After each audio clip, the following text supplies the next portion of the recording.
الذين آمنوا وتطمئن قلوبهم بذكر الله ألا بذكر الله تطمئن القلوب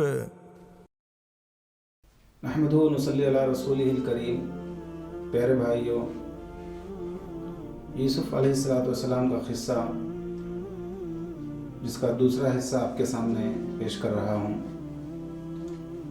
یوسف علیہ السلام کو ان کے بھائیوں نے جب جنگل لے کر گئے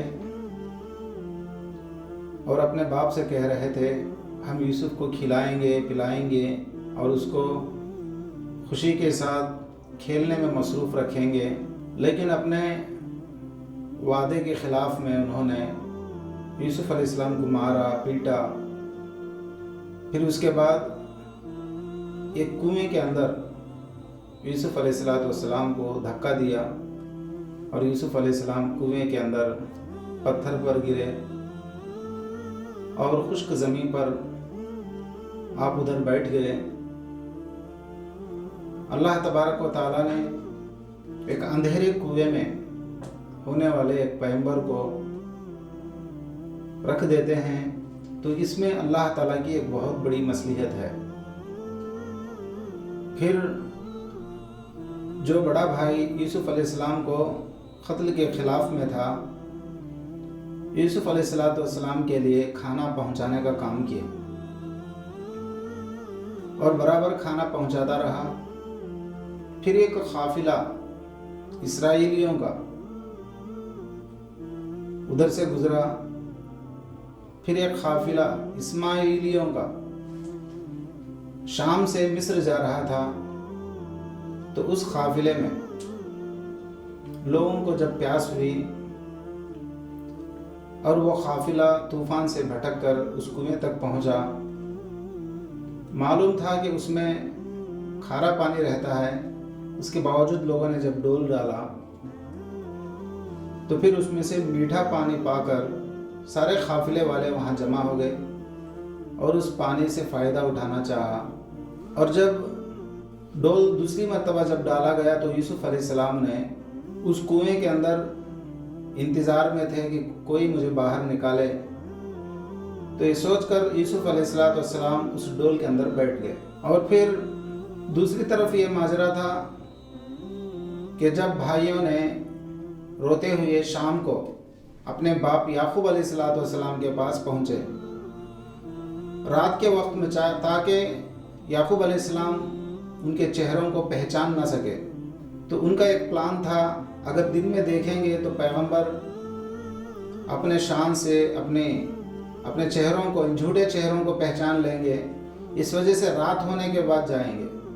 تو انہوں نے اس پوشاک کے اس پیراہن کو، یوسف علیہ السلام کے اس جبے کو خون لگا کر، بکری کا یا بھیڑ کا خون لگا کر جھوٹا رونا روتے ہوئے یعقوب علیہ السلام کے پاس پہنچے۔ یعقوب علیہ السلام نے ان کے اس جھوٹے رونے کو دیکھ کر پہچان لیے، یہاں تک کہ وہ پیراہن یوسف جبہ اٹھا کر اس کو تلاش کیا، دیکھا پلٹا کر۔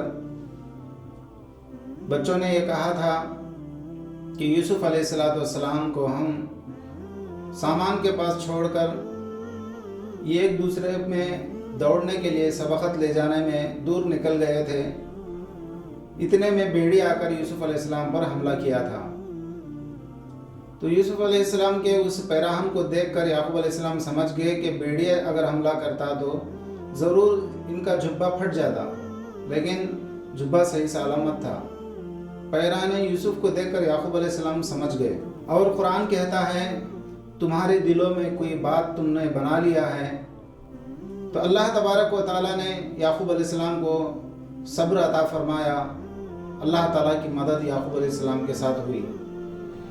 ادھر دوسری طرف اسماعیلیوں نے پہنچا اور ڈول سے پانی سینچنے کے ارادے سے جب 1 سے 2 مرتبہ جب سینچ رہے تھے تو یوسف علیہ السلام کو اس ڈول میں بیٹھا ہوا پایا۔ تو پھر انہوں نے کہا या बुशरा हाजा गुलाम, ये कितना खूबसूरत लड़का है जो हमारे हाथ आया। वो ज़माना गुलाम बांदियों का था। वो सोचने लगे इसका आखा जल्दी में आ जाएगा तो वापस देना पड़ेगा। तो यूसुफ अलैहिस्सलाम को उन्होंने छुपा लिया।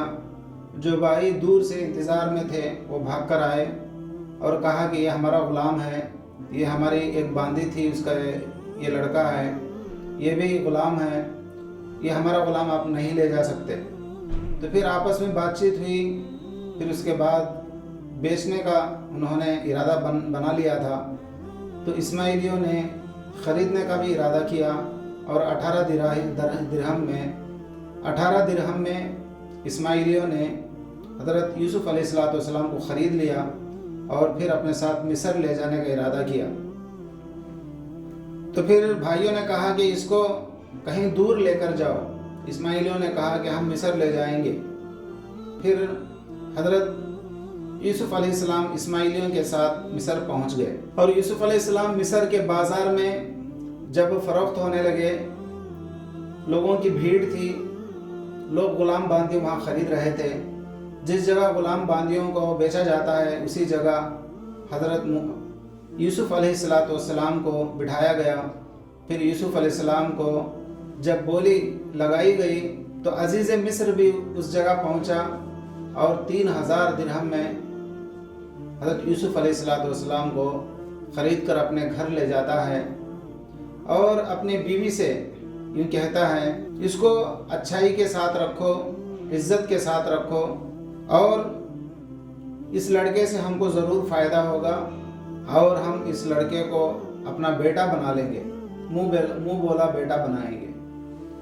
तो फिर यूसुफ अलैहिस्सलाम अज़ीज़ मिस्र के घर में रहने लगे। बड़े इकराम के साथ, बड़ी इज़्ज़त के साथ उनको रखा गया और उनको मुँह बोला बेटा बना लिया गया और यूसुफ अलैहिस्सलाम वहीं परवान चढ़ने लगे। दूसरी जानिब याकूब अलैहिस्सलाम यूसुफ अलैहिस्सलाम की याद में रो रहे थे और अल्लाह से दुआ कर रहे थे। अल्लाह ने आपको सब्र अता किया था और यूसुफ अलैहिस्सलाम की याद में एक तन्हाई इख्तियार कर चुके थे, जिसके अंदर हमेशा दारुल हुज़्न के नाम से एक घर बना लिए थे, जिसमें याकूब अलैहिस्सलाम अल्लाह के याद में सरोशार रहते थे और हमेशा यूसुफ अलैहिस्सलाम की तलाश में सुबह शाम जंगल में जाकर आपको तलाश करने के पीछे लगे हुए थे। और ये यूसुफ अलैहिस्सलाम की मोहब्बत में याकूब अलैहिस्सलाम जिस तरह सरोशार थे, ये याकूब अलैहिस्सलाम के लिए अल्लाह के जानिब से एक आजमाइश थी जो याकूब अलैहिस्सलाम को 40 साल तक बराबर इंतज़ार करना पड़ा। देखिए फिर यूसुफ अलैहिस्सलाम को अल्लाह तबारक व तआला उसी दरबार में, अज़ीज़ मिस्र के दरबार में एक शहज़ादे की तरह लोग देखते हैं और यूसुफ अलैहिस्सलाम को अल्लाह ताला जवानी को पहुंचा देते हैं और उन्हें इल्म और हिकमत अल्लाह ताला अपने ख़जाने से अता फरमाते हैं। अल्लाह ताला फरमाते हैं कि एहसानमंदों का बदला अल्लाह ताला इसी तरह अदा करते हैं। और यूसुफ अलैहिस्सलाम को अल्लाह तबारक व तआला ने एक बदवी सहराई इलाक़े से, कनान से निकाल कर तकरीबन 2000 साल से ज़्यादा तहज़ीब व तमद्दुन का शहर मिस्र में अल्लाह तबारक व तआला पहुँचाते हैं। और पहुँचने के दरमियान में अंधेरे कुएं के अंदर अल्लाह तबारक व तआला यूसुफ अलैहिस्सलाम को कुएं के सांप और बिच्छुओं से हिफाजत फरमाते हैं और फरिश्तों की मदद से हज़रत यूसुफ अलैहिस्सलाम को कुएं से निकाल कर मुसाफिरों के, इस्माइलियों के हवाले करते हैं और वो शाम से चलने वाला काफ़िला मिस्र में लाकर जब बेच देता है तो यूसुफ अलैहिस्सलाम अज़ीज़ मिस्र के घर पहुँचते हैं। ये अल्लाह ताला का बहुत ही बड़ा एहसान है कि अल्लाह ताला के साथ जो सब्र करता है, शुक्र करता है और अल्लाह के फ़ैसले पर जो राज़ी रहता है, अल्लाह तबारक व तआला हमेशा हर एक को इसी तरह परवान चढ़ाते हैं। चाहिए कि हर इंसान को इस वाक़े से इबरत हासिल करते हुए इस्तिक़ामत, सब्र और ज़ब्त के साथ अपनी ज़िंदगी को गुजारना चाहिए। व आखिर दावाना अनिल हम्दुलिल्लाहि रब्बिल आलमीन। अस्सलामु अलैकुम व रहमतुल्लाहि व बरकातुहू।